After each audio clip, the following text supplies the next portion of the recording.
everyone, Crypto Lemon speaking. Today is Thursday, December 3rd, and we're in for a new daily crypto news. So first of all, I would like to apologize for not posting these daily videos recently. I've had some personal and professional issues, but everything is settled now.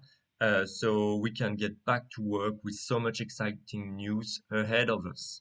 So also I created a podcast on all the podcast platform you're probably using. It's called Daily Crypto News. It's gonna be in the notes of this show. So if you like to subscribe as an easier way to listen to this daily crypto news, please do. And something for YouTube. If you enjoy these videos, please subscribe and hit that like button. So today, what are we going to talk about? We're going to talk about four things. So state of the market and Bitcoin hovering around 19K as it's been for the past few days.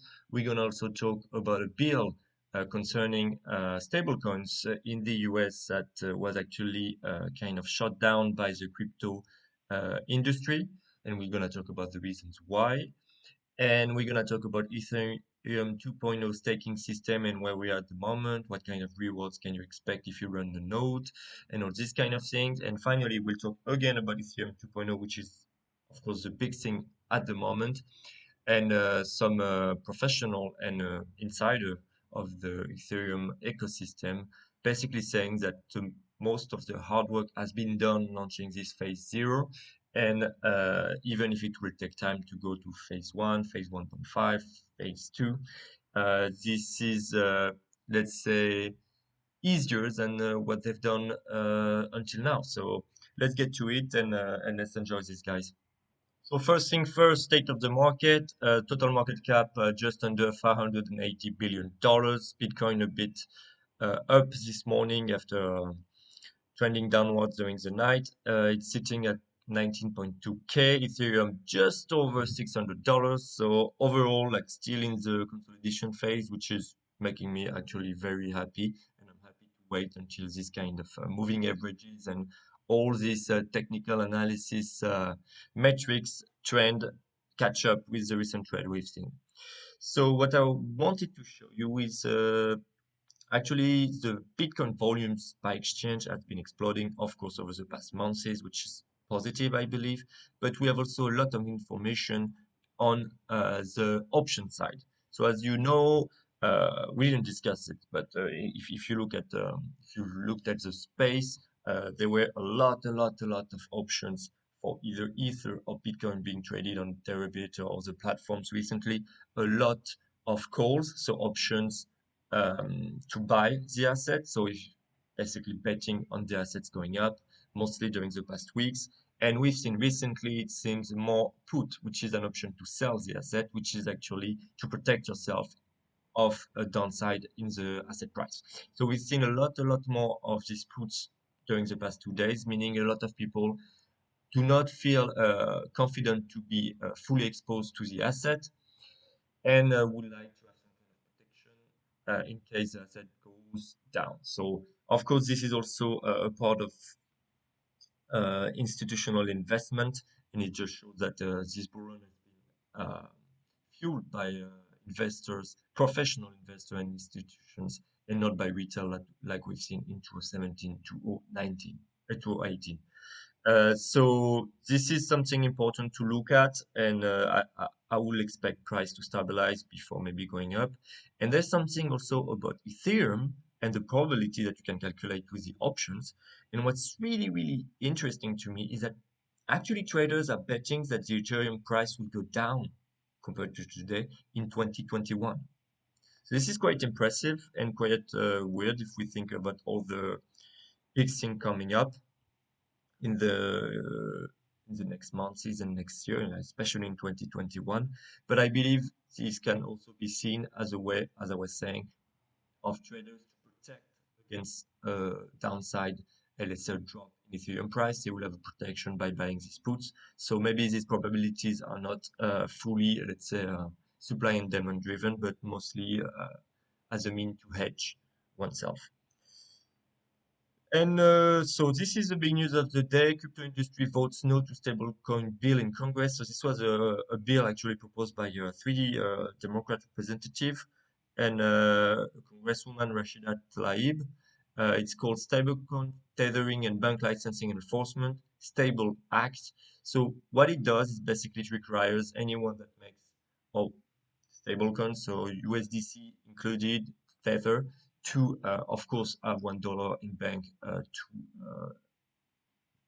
to emit these assets, but also to be under the appropriate banking regulation, mostly the US, therefore, and they should have banking charter, which was not totally the case before. A lot of actors have actually said this was a step back, and I believe this is not really positive for the crypto world, as Democrats might take more power if Democrats are trying to put laws like this already when they're not even, let's say, in power.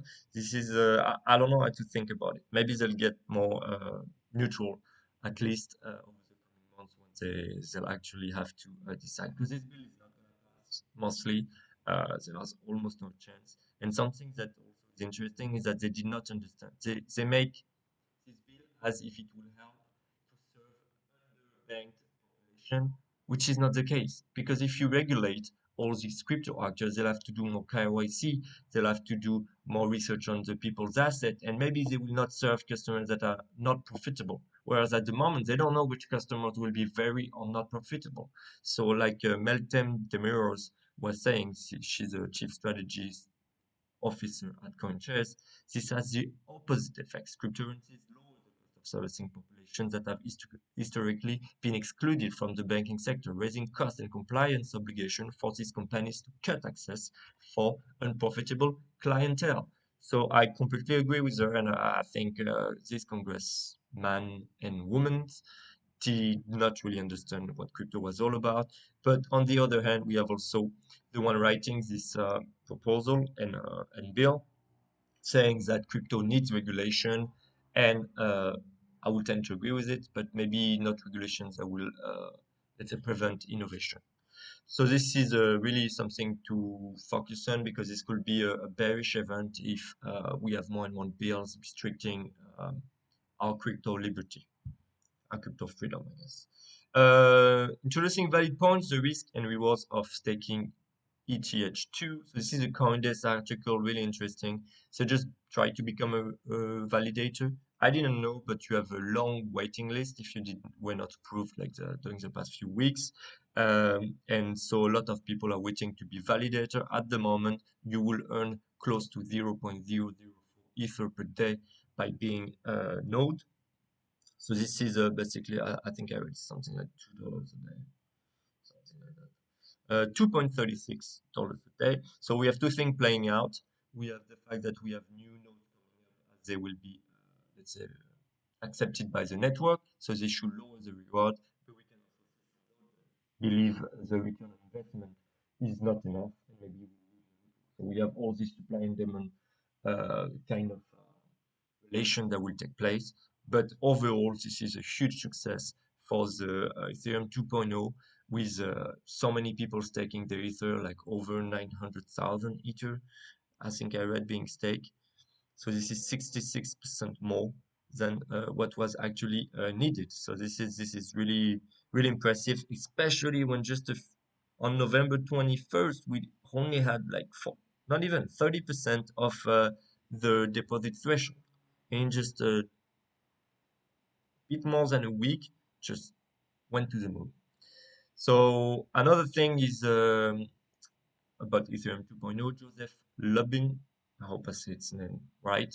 He just says that insiders are very optimistic about how fast Ethereum 2 will unfold. He's basically saying Ethereum phase zero that we've been witnessing just put all the foundations for the other phases, and this was the most technical. So he just says over the 9 to 12 months, he believes we can move to a complete proof of stake or almost a complete one, and this is really exciting.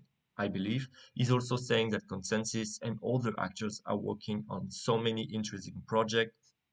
For example, concerning the scalability, they claim they could do 20,000 transactions per second once Ethereum 2.0 is fully released. It's consistent that just built an architecture to serve CBDC. Imagine if all the CBDC plugins on the Ethereum network, that would be huge for the network effect.